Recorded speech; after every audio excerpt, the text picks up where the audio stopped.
Salam Bapak, Ibu, dan saudara terkasih di dalam nama Tuhan Yesus. Dimanapun Anda berada, dan dimanapun Anda bisa mendengar rekaman ini, kita bertemu dalam program Jumpa dengan Tuhan untuk edisi hari ini.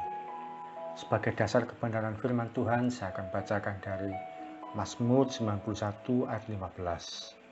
Firman Tuhan berkata, "Bila ia berseru kepadaku, aku akan menjawab." Janji Tuhan bagi orang yang hatinya melekat pada Tuhan, yaitu bila ia berseru pada Tuhan, Tuhan akan menjawabnya. Dalam Alkitab terjemahan lain diartikan, kalau pengikutku minta tolong, aku akan menjawabnya. Ada sebuah hak istimewa yang Tuhan berikan bagi orang yang hatinya melekat pada Tuhan.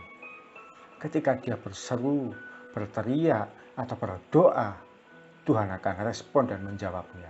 Kalau dia memanggil, Tuhan akan berhenti dan merespon dan menjawab apa yang dia perlukan.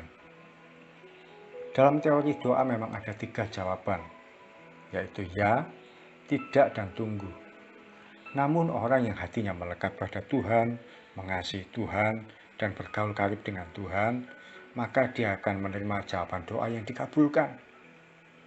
Permintaannya disediakan, keinginannya dipenuhi, kerinduan hatinya. Tuhan tidak menunda-nunda. Ada orang-orang yang berkata bahwa Tuhan itu tidak punya anak emas. Tuhan tidak pilih-pilih dalam mengasihi. Pernyataan itu tidak salah. Tuhan itu baik pada semua orang. Dia menurunkan hujan bagi orang benar dan orang yang tidak benar. Tapi firman Tuhan juga berkata, "Aku mendapati Daud seorang yang berkenan di hatiku." Jadi dari sekian banyak orang yang hidup di zaman itu, Tuhan hanya mengasihi Daud, lebih istimewa dari yang lain. Dalam arti kata lain, memang Tuhan mengasihi semua orang, tapi ada kasih yang istimewa yang Tuhan perlakukan pada orang-orang tertentu. Dalam kehidupan kita pun juga demikian. Tentu kita harus mengasihi semua orang, tanpa terkecuali, tanpa membedakan. Namun dari banyak orang yang kita kasih, pasti ada orang-orang yang kita perlakukan istimewa. Bisa jadi dia adalah istri, suami, anak, atau sahabat dekat kita. Pada orang-orang tertentu ini kita perlakukan istimewa, kita perlakukan khusus, berbeda dari orang-orang yang lain. Kalau Anda melihat kitab Ayub, Anda melihat kisah hidup Ayub, ketika hidupnya dipulihkan, Tuhan sampai berkata, kalau Ayub yang berdoa, maka hanya permintaannya yang aku terima. Waktu itu teman-temannya kan juga diminta untuk membuat mezbah, diminta oleh Tuhan untuk membuat korban bakaran. Tapi Tuhan berkata, hanya permintaan Ayub yang aku terima.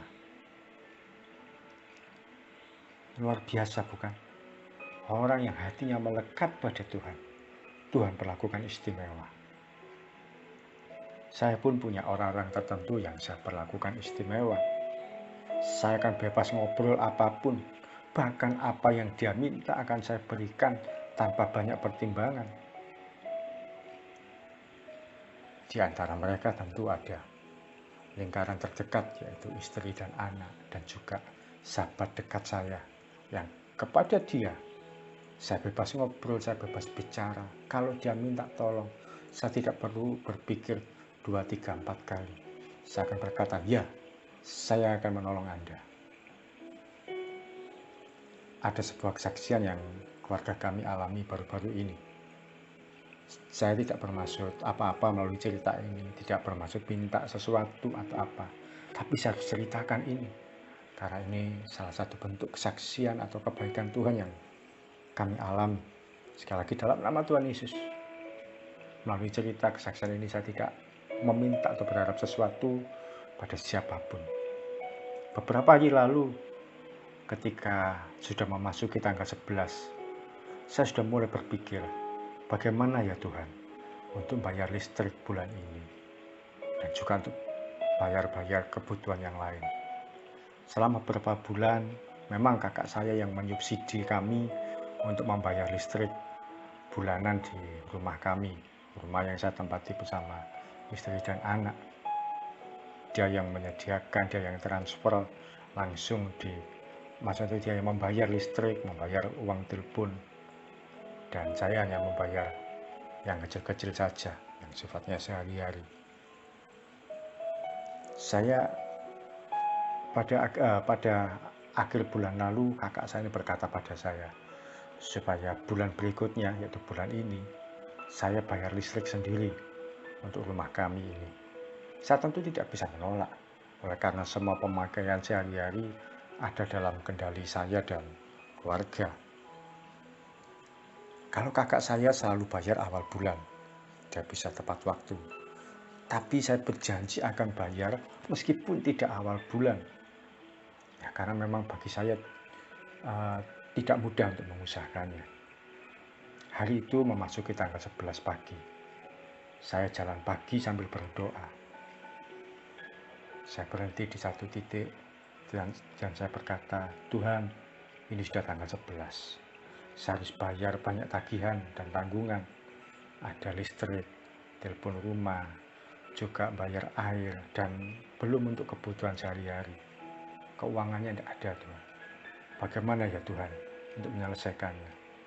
Kalau uang toko dibuat bayar listrik masih kurang, keuntungannya tidak seberapa, malah akan jadi kurang.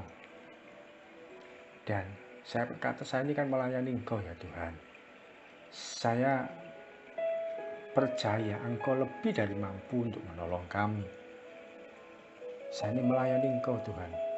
Engkaulah yang menyediakan segala sesuatunya bagi kami, bagi saya dan keluarga. Setelah itu selesai. Saya hanya berdoa saja demikian. Tidak dalam situasi yang ngotot berdoanya atau menangis dan sebagainya. Hal itu memang kebiasaan saya. Ketika saya jalan pagi, lalu saya berhenti di satu titik dan saya berdoa, saya sampaikan sesuatu. Karena kan enak ketika berdoa di tempat yang terbuka, di jalanan, suasananya segar. Ya bukan berdoa yang bagaimana, ya sambil ngomong biasa seperti seorang ngobrol dengan sahabatnya. Setelah berdoa, saya pulang. Saya tidak terlalu memikirkan lagi bagaimana nantinya. Yang penting saya sudah ngomong sama Tuhan. Jujur meskipun begitu, secara manusia saya tetap berpikir bagaimana nanti saya supaya bisa bayar listrik. Batasnya memang masih tanggal 20. Tapi saya tetap harus mempersiapkan. Tapi hati saya sudah berharap pada Tuhan. Saya tidak terlalu khawatir. Sudahlah, nanti ya nanti.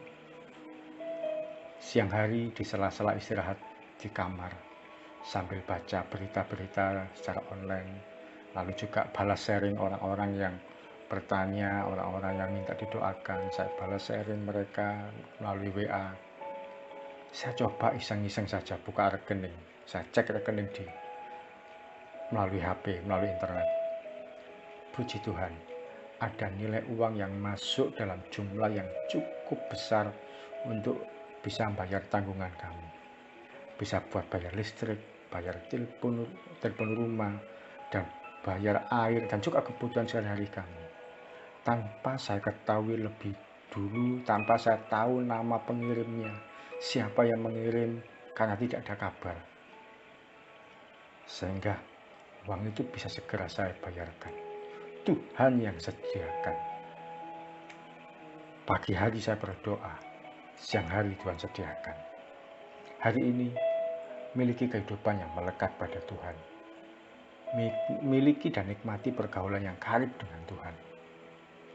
Kalau ditanya bagaimana hidup intim dengan Tuhan, bagaimana hidup melekat pada Tuhan, saya tidak bisa jawab banyak hal, harus lakukan ini, lakukan ini, lakukan ini.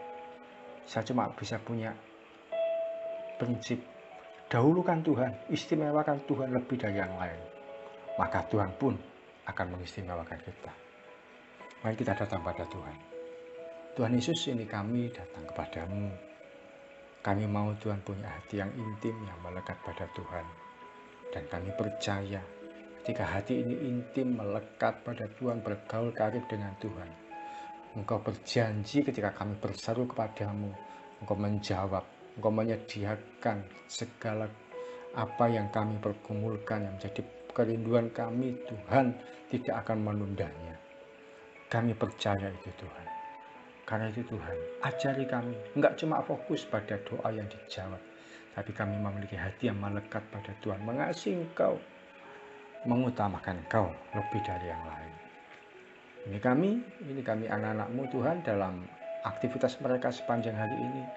Biar pertolongan-Mu, kasih setia-Mu, kebaikan-Mu, pemeliharaanmu dinyatakan sempurna, mulai pagi sampai malam.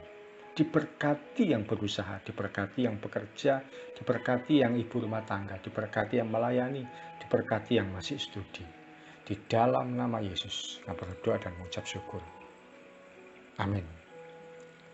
Selamat mengalami kehidupan doa yang dijawab karena kita memiliki keintiman dengan Tuhan. Salam dari Sauki Rarjo dari Mitspa Ministry. Tetap setia sampai garis akhir. Tuhan Yesus memberkati.